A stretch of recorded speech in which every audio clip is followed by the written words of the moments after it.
Welcome to the only talk show hosted by the lovable legend, Bigfoot.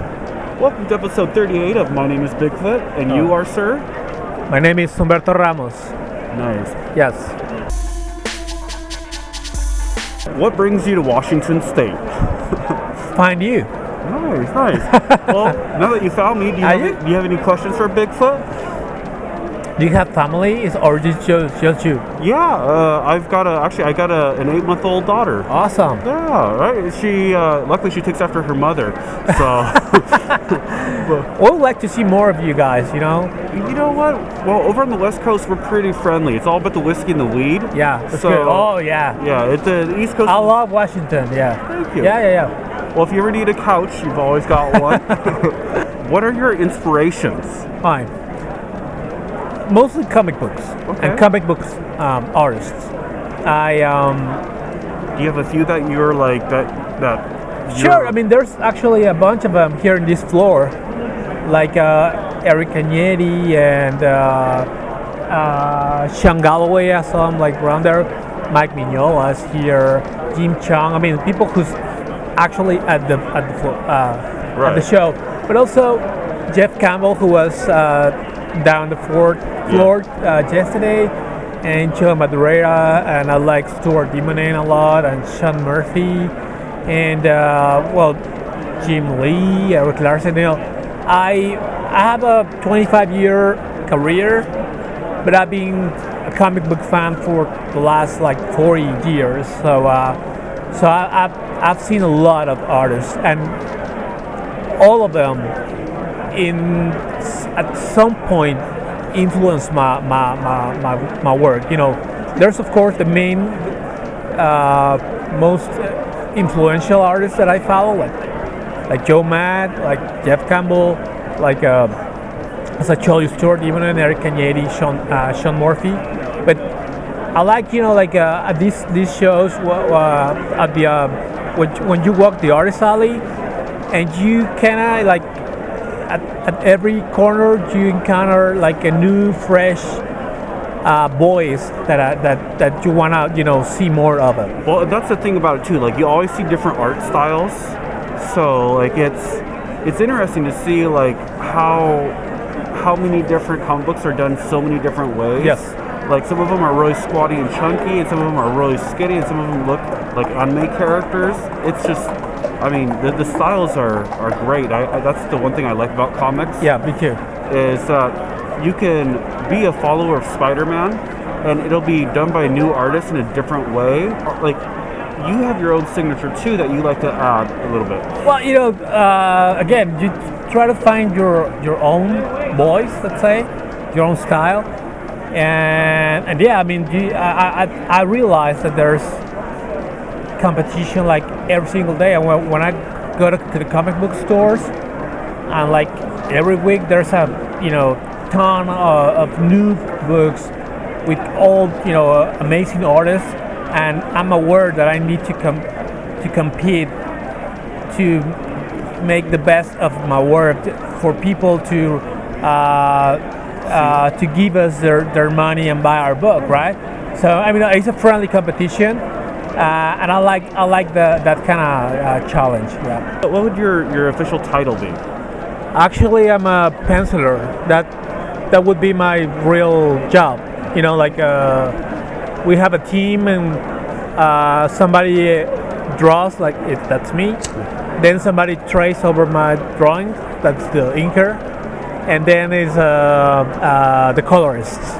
And I'm the guy who do the drawings actually. How old were you when you first started your art career?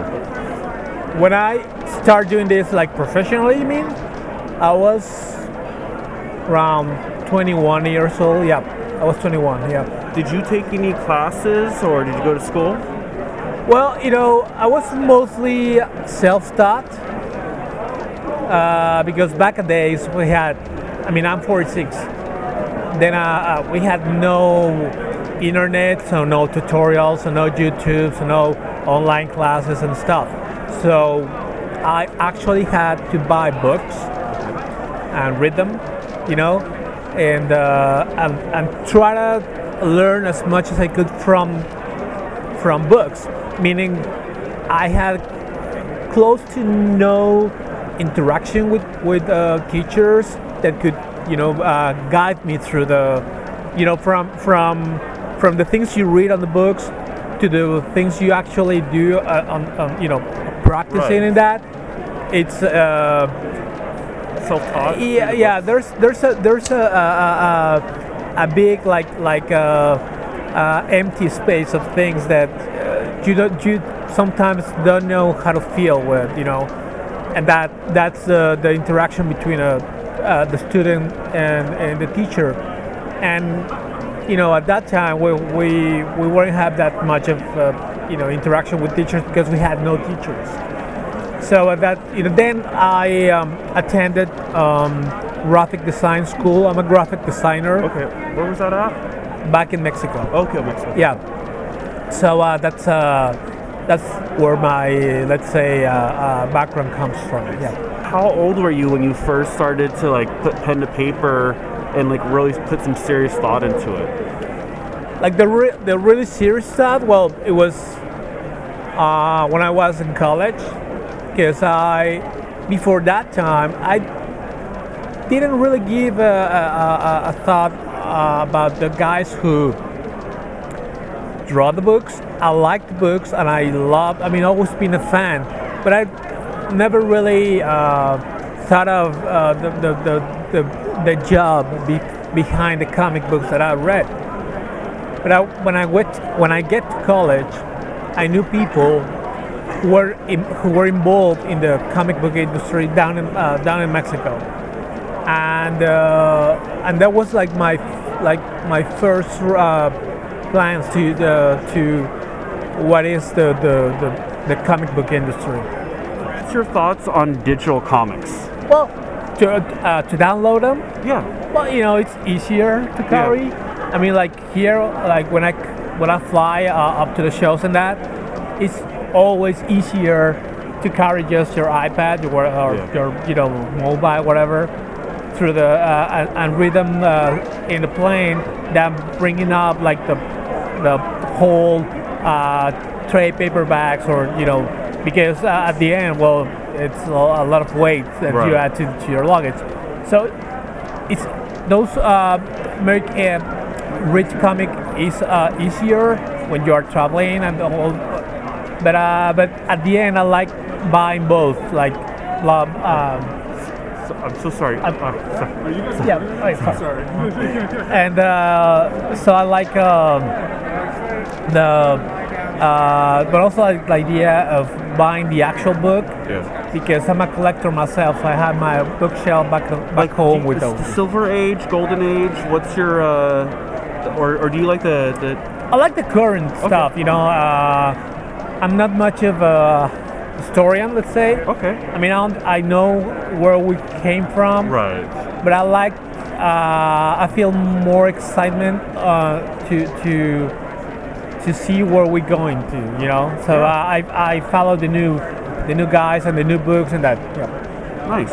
Did you ever have any artwork that was published that you weren't that you wish that you could have gone back and changed that you weren't really too happy with? Almost every book that I've done, yeah. I am really critic of my work, my own work, and I always have this feeling that I could have done it better. Yeah. What was your first published piece of whether it was in a newsletter or ever? Back in Mexico, I worked at it's a comic book that is cops stories, and I worked one of those editions as the assistant to somebody else. So that was my first published work. What was the character or? We call it the Red Beast in Mexico, and it was sort of a detective, and that kind of like a detective story. Okay. And that was me. Yeah. Nice. Well, hey, thank you so much. Sir, always a pleasure. It's my honor. Thank you. Thank you.